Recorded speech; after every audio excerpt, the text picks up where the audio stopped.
All right. Probably kind of early for some people. What's up, Fab Daddy? Happy Thursday to you too, man. I'm just gonna do a quick changeover. I ran out the rest of my liquor last night, and I got about 5 gallons altogether of the stripping run.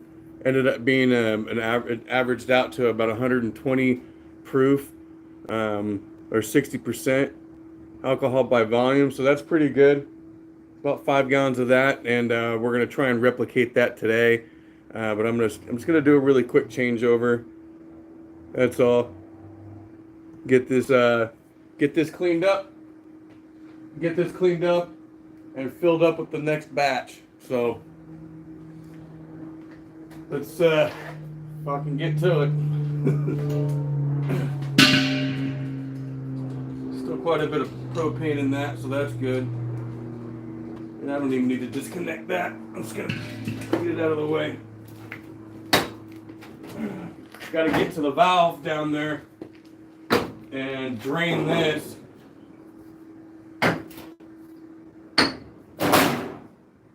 So this all has to come apart.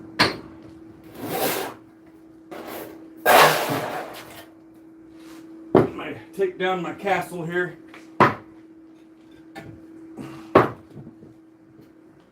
And that's the valve. So it's not hot. It's cooled down quite a bit. So, quick question: are you aging? No, I don't age them. If I do an aging, it's a hyper aging in a pressurized container. What's up, Mister Something Else? But it's a hyper aging in a pressurized container with wood and stuff like that. But I don't set aside liquor and put it on the shelf to be aged. I do spiced rum. I have made like what I consider hyper aged liquor because it's just wood chips. I use a propane blowtorch to char them to how I like them. But all those chips go into that container with however much liquor I want it to go in with, and then I seal it, and then I put it on the stove so that it heats up and causes pressure, and that pressure pushes the alcohol through the wood and releases all of the flavor and color and everything. So that's pretty much it's just like aging in a barrel. It's just a much faster way of doing it. I hope that answers your question. What's up, meow? Gem State. Wow, look at that shit. Awesome. So I'm just doing a quick changeover. I'm gonna drain what's left of this. I'm gonna drain this out and then fill this back up with the second batch and basically do exactly what I did yesterday again today. And then tomorrow, you'll see how I reconfigure my entire distillation system so for the final run. Like I said yesterday, these are back-to-back stripping runs. And for those of you that just joined us, I got about 5 gallons of 120 proof on the average. Started out around 185 proof and then went down to, I think it was like 110 or something, 105 before it like started to really peter out, and I just basically squeezed as much alcohol as possible. What's up, William L? What's going on? So let me get this going. This is just a flat hose here that goes right out there. And let me go find my clamp. And this here. And get this going. So all I do is just drain this. It's not toxic or anything, so I just connect this hose to it and just dump it right out into the yard. So you get that on there nice and tight.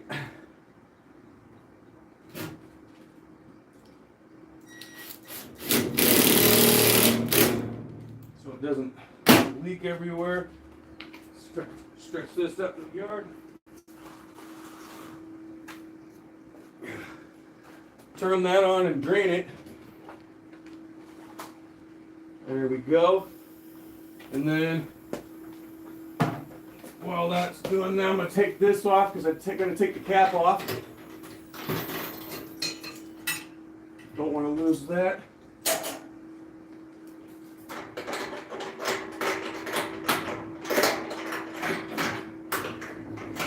There we go. And get this out of the way for now. So that's ready. I'm going to take this right here. This is going to go in here for the transfer of the second batch. So I might as well just stick that in there before I forget. And this is a dump bucket. It's just meant for cleaning up. And what I'm going to do is empty this. This is the secondary. It's pretty much just water at this point. I'm going to drain that. And while that's doing that, questions so far? How's everyone doing this morning?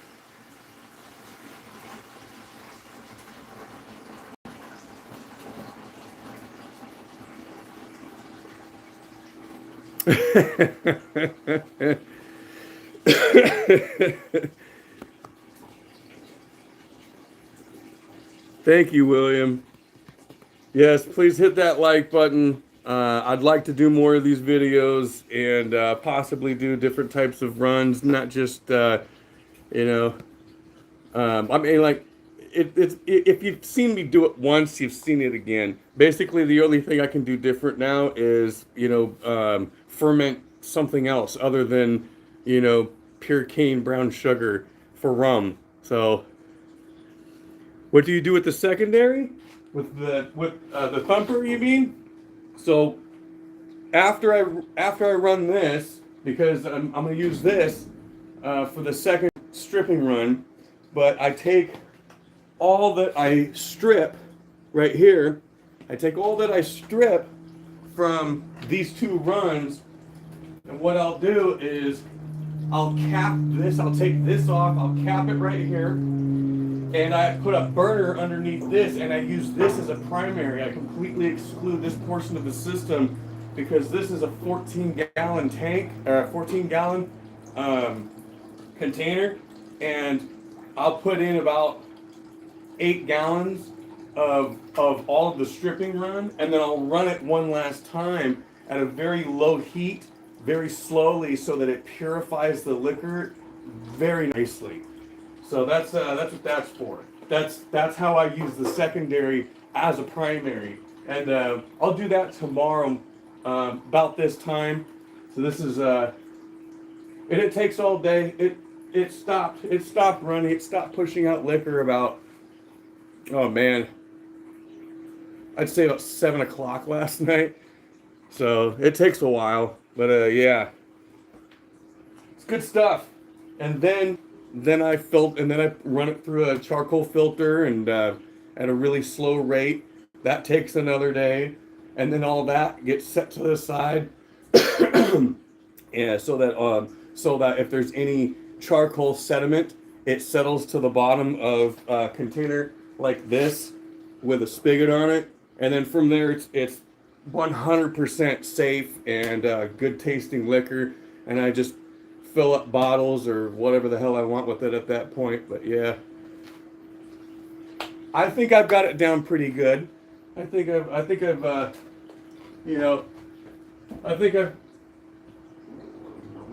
gotten things down to a nice, easy, manageable system. That's good there. Doesn't need to be completely drained out. Just need to get the bulk of it out of there.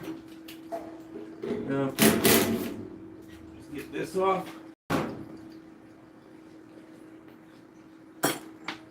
I'm gonna roll up this hose. It's gonna take me a minute.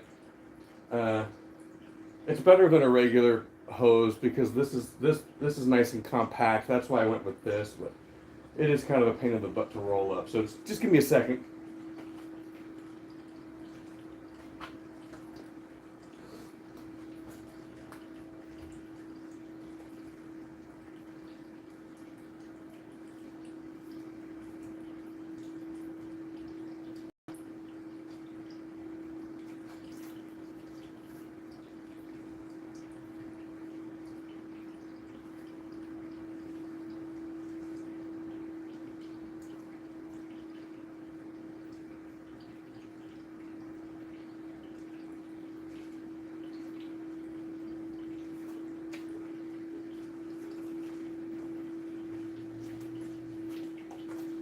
All right. See, it's a lot more compact than a 1 inch hose. You know, a 1 inch hose with this length, trying to roll that up and muscle that freaking thing around. I wasn't gonna do that to myself. So that's why I got a flat hose, compact hose. Anyway, all right. So that's good. This is good. And I'm gonna dump this also.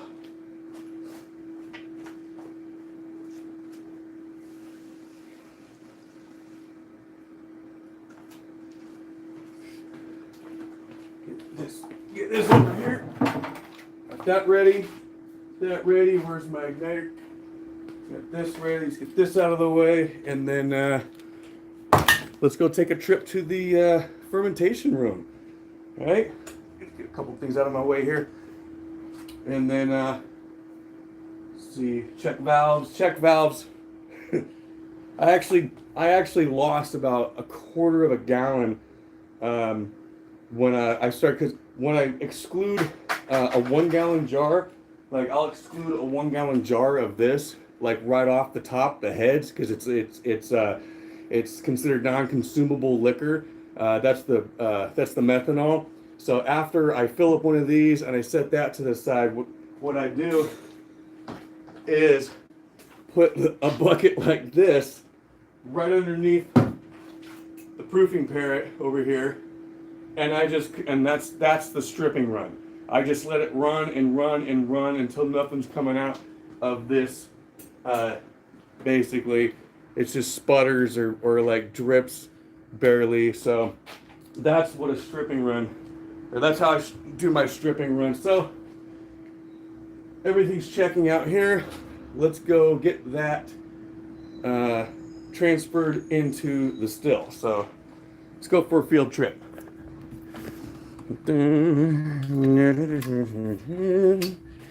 Over here into the fermentation room. Now I've already turned off the space heater, but I didn't. I had it running throughout the night because I didn't want this to cool down. Because if this cools down, I don't know if you're seeing that all right. Yeah, because I don't want this batch to cool down, because that just means I gotta heat it right back up in in the still. So I keep the heater on for this.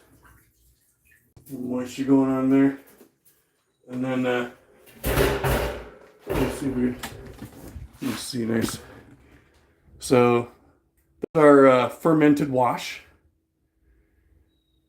Yeah, and make sure that's okay. So I'm just gonna take this transfer pump, dip that right in there, and flip her on. I know it's loud, fucking loud. Let's go back over here. We're gonna fire this up now.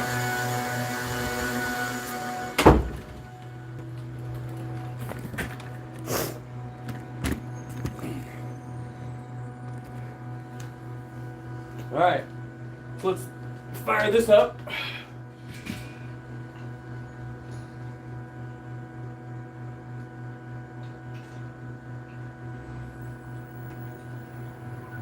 Whoop.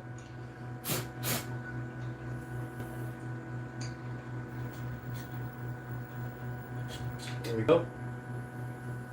I'm going to crank that all the way up.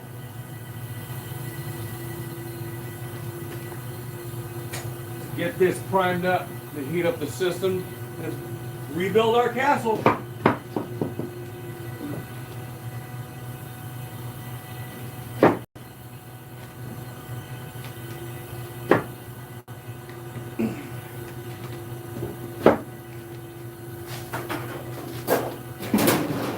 Make sure there's a gap here, nice even gap all the way around, so all the gases and heat go up to into the exhaust hood.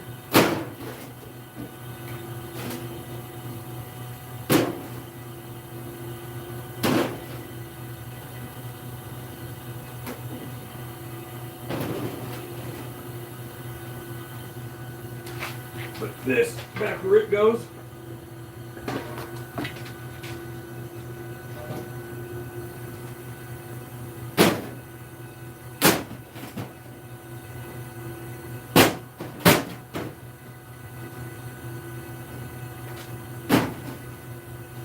And that's it for that. It's going to be a few more minutes for that transfer to complete.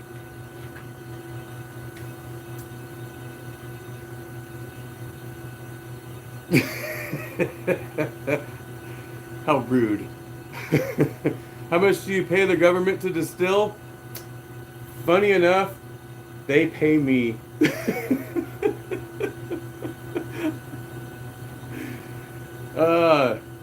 I have all this ahead of me this weekend. I can't tell if it's comforting seeing someone else rushing about or yeah. It's once like it's nerve-wracking the first couple of times I did it when I built everything or upgraded something or some stuff like that. It's a little nerve-wracking because it's brand new. No one's teaching me how to do it. You know what I mean? So it's like I hope it works. And you just gotta power through it, man. That's pretty much it, Mr. Something Else. It's just you just try to plan as much ahead as possible, and if you have to make a checklist, make a checklist. I've had to do that. Of like, okay, did I do this? Did I do that? But that's probably gonna get close to going down. So you take a drink here, and we'll head back over there and finish that up. What's up, Mama Bear? How you doing? So let's go back over to the batch, the fermentation room, and let that get that going, I guess. I mean, once it's relatively simple, to be honest. Once you make things easy enough on yourself, it's not too bad. This is got a ways to go. It's only down to here. Still got 15 gallons.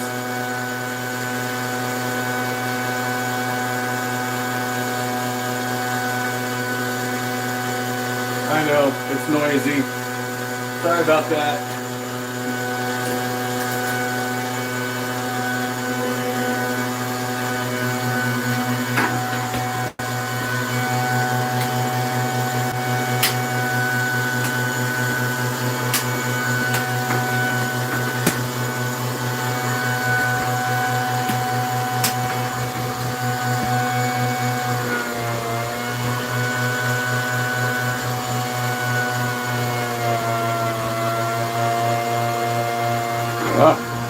My pump doesn't sound like it's having a very good time. The heater shouldn't be on. Nope.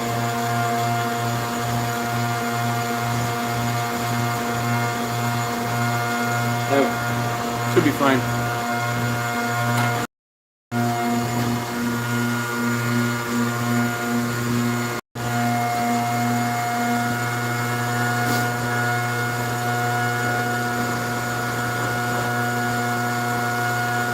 Just waiting.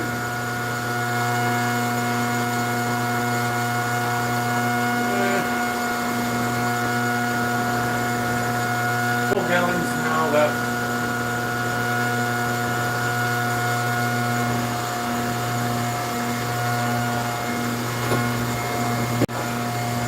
here.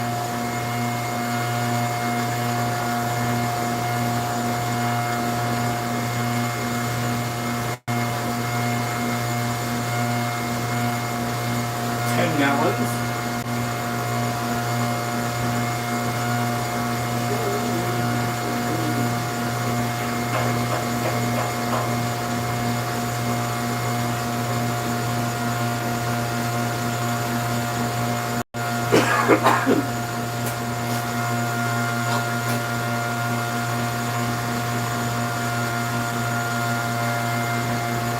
Almost there.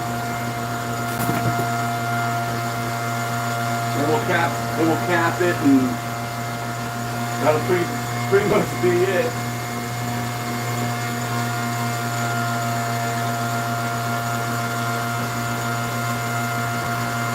What about here?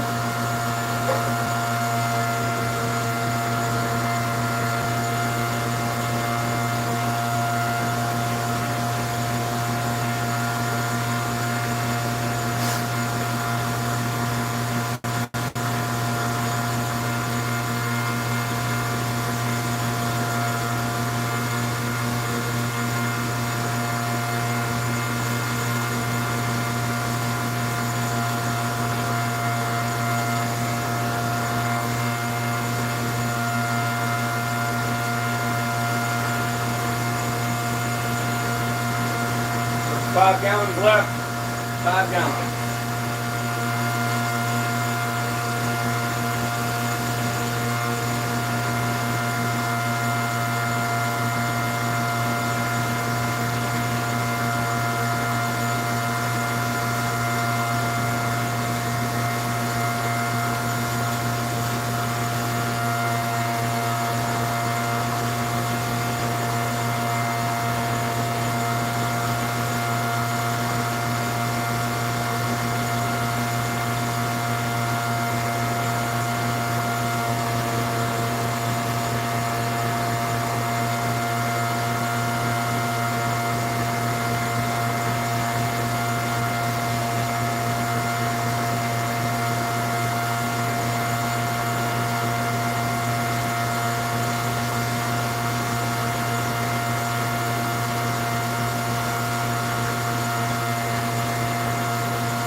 Just about there.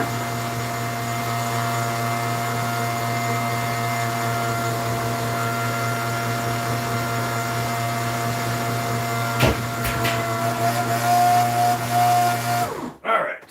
Thank God that is done. That is the most annoying freaking sound in the damn world, is it not? Holy crap. All right. Just sit back up over here.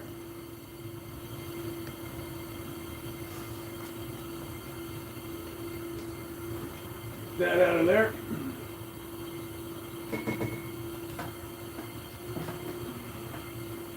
And then what I usually do with that line is and I got the cap on. I got to get that cap on. But usually what I do with that line is I have buckets of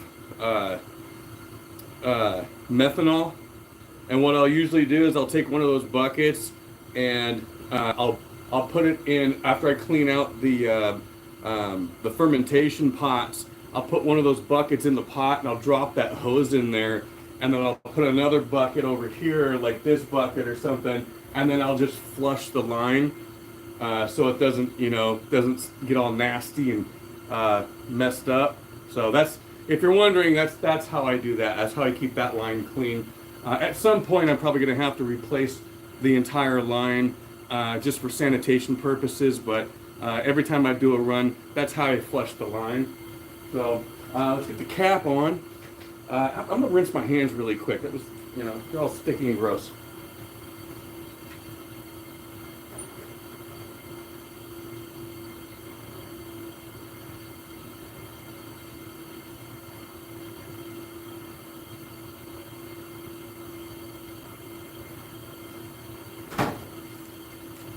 All right, get the cap back on.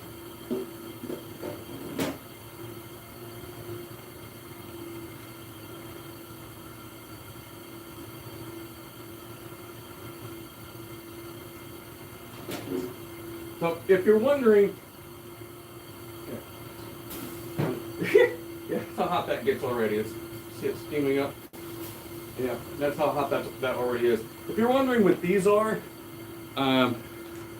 overpressurization and underpressurization valves.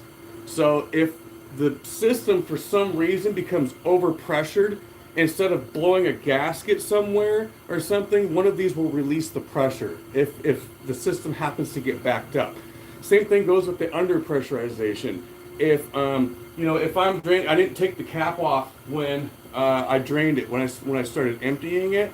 For some stills that aren't built with good quality, that underpressurized it'll crush the still, and it has happened. I've heard people, I've seen a couple of videos of it happening. But anyway, that's what these are. These are just overpressurization and underpressurization valves to protect the system against any kind of damage and to make it safe for me.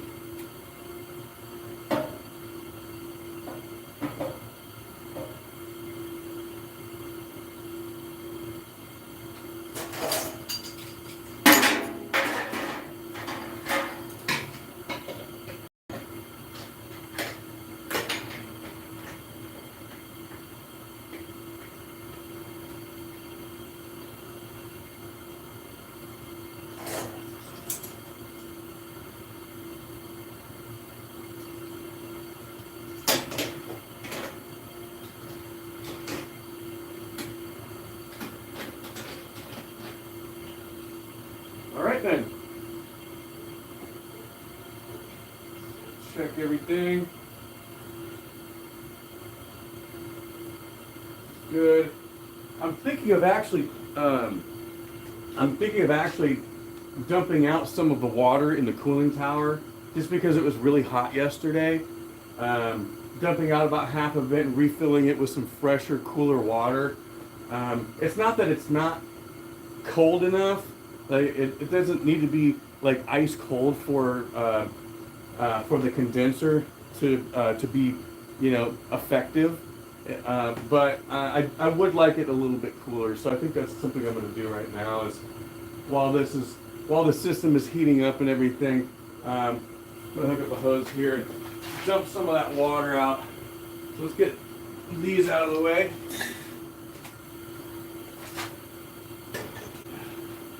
And let's see, just going to take this hose off of this. I set this up exactly like this. So here, let me show you what I'm doing here. Like, you're way the fuck over there. What are you doing way over there? Get over here. All right, so, oh man, lighting is terrible. Why is the lighting so bad? Let's adjust this here. Live, everybody. Live, the Mad Daddy Distillery. So, that's just not all that great. Here. Do that. A little bit better, maybe? Yeah, log it. Anyway, so I set this up like this on purpose with these connections a very specific way. This is the this dumps out into the yard. This goes from the deflegmator because I don't want to reintroduce 165 degree water back into the cooling tower. So that just dumps out into the yard. But I made these connections did these connections very specifically so I can do this. If I want to change out some water out of the cooling tower, or I need to empty it for any reason, I do this. Shut this valve off, open this valve, and there you go. Turn the pump on, and now this is pumping up from here and right through this outside. So that's how I do that. Take the cam. Could you please take the cam? Everyone tells me throw the heads out, but they are great for cleaning. Yeah, no, I have gallons upon gallons of heads of the methanol. I use it for yeah, absolutely. I use it for cleaning. I actually I almost have enough right now. I have about, let's see, 14, 15, 16, 17, 18, 19, 20, 22. I'm almost 25 gallons of really good methanol. Um, but what I do is when I get a little bit more, I'm gonna actually run it and purify it as much as possible. I should get up to 190 to 195 proof, which is like good enough to use as a fuel additive. So I will absolutely put anytime I'm on E in my car, um, because it has a supercharger in it, so it uses a higher octane. But if I'm on when I'm on E in my car, I'll take a couple of gallons and I'll put that in my tank before I fill it up with high octane, and it bumps up the octane by 2 points, and I save $2, or I save money for 2 gallons of not spending it on gasoline, recycling my methanol. So say what you will and want, well, say what you want about that, but it works. My car likes it, so cheers. Let's see. Yeah, you can see this is slowly draining. It's not very fast. It's not a high powered pump, but it's draining. So I just want to get that down about halfway, and here's the supply hose is already in there, so I'm gonna go turn that on really quick, and I'll be right back.